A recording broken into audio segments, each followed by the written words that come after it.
Hey guys, welcome back to the Dr. Medic. This is going to be a pretty short and kind of off-the-cuff video, but this video just came to me and I wanted to share it with you as soon as possible. This video is a follow-up and in reference to the Arch Air medical crash that took place in March of 2015 at St. Louis University Hospital in St. Louis, Missouri in the United States.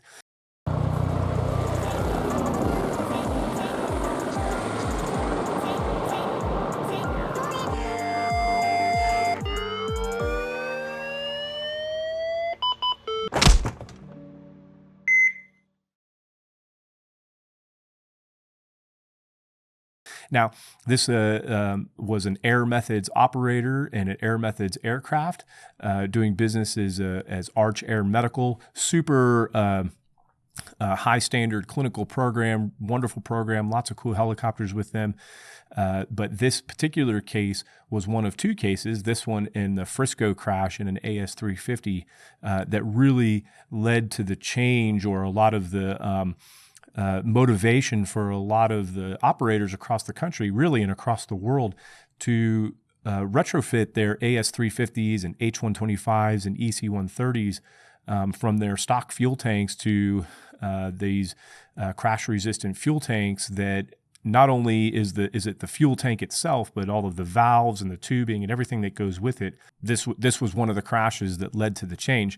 Now, what is the problem? The aircraft hits the ground at a slow speed in a crash where the pilot otherwise could have survived, or anybody in the aircraft otherwise could have survived, due to the fuel tank rupturing and sending fuel everywhere.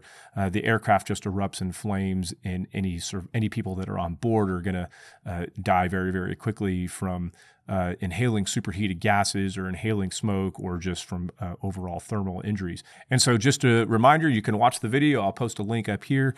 It's pretty easy to find. It's a far more in-depth story to talk about the entire incident. But really, to set the stage real quick, the pilot's name is Ronald.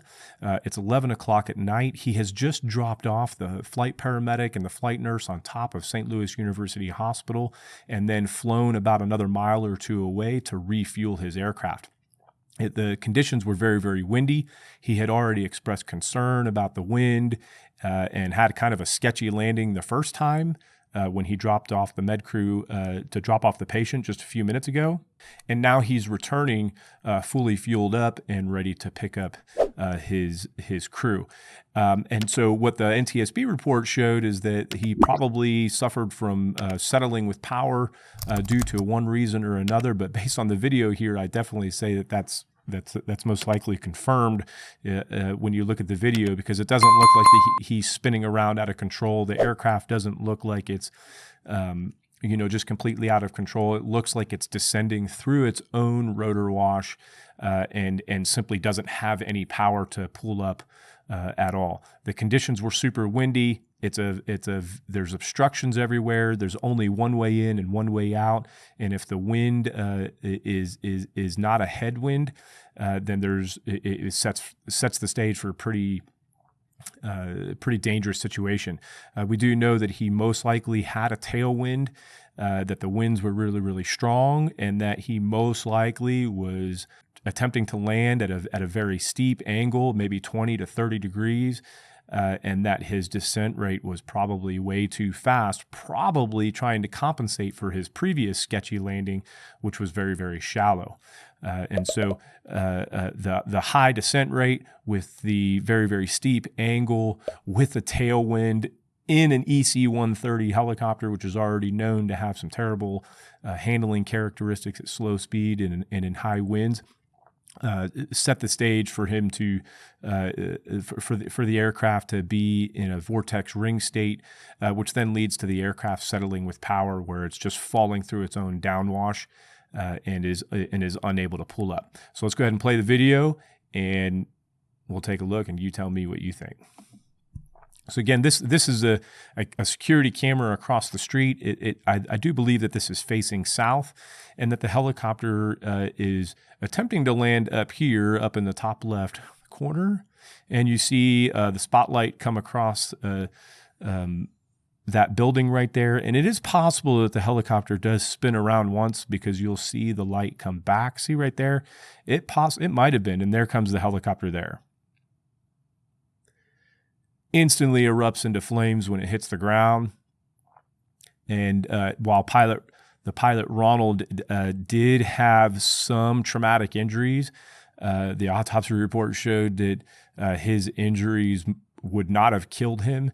And so he suffered a very, very quick death due to inhaling superheated gases and the super toxic smoke, and died almost instantly. And remember, what you're looking at right here with this helicopter fully engulfed in flames right there, the flight paramedic and the flight nurse are standing up on top of the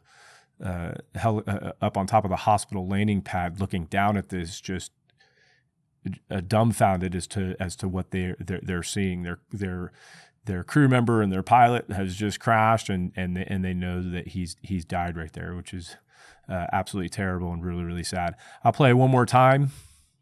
It's not here to sensationalize it. It's really to look at what were the situations, and did this actually lead to settling with power? And to me, I would say that it's absolutely confirmed that that's probably what happened.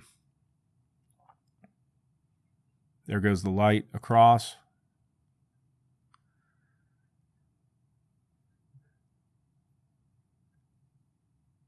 Instant.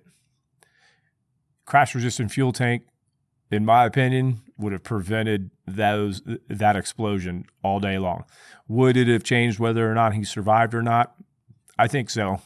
But I can't be sure, so I'm not going to make the statement that I know that it would have helped, or that I know that it would have changed the outcome. But you can see it's pretty slow impact with a pretty terrible outcome.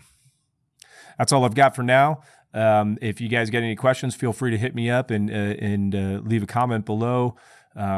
Feel free to share this for educational purposes. Again, it's not a sensationalized thing, but this is what settling with power definitely looks like, and this is what happens if you don't have a crash-resistant fuel tank in an AS350, an H125, or an EC130. We'll catch you guys next time. Thanks.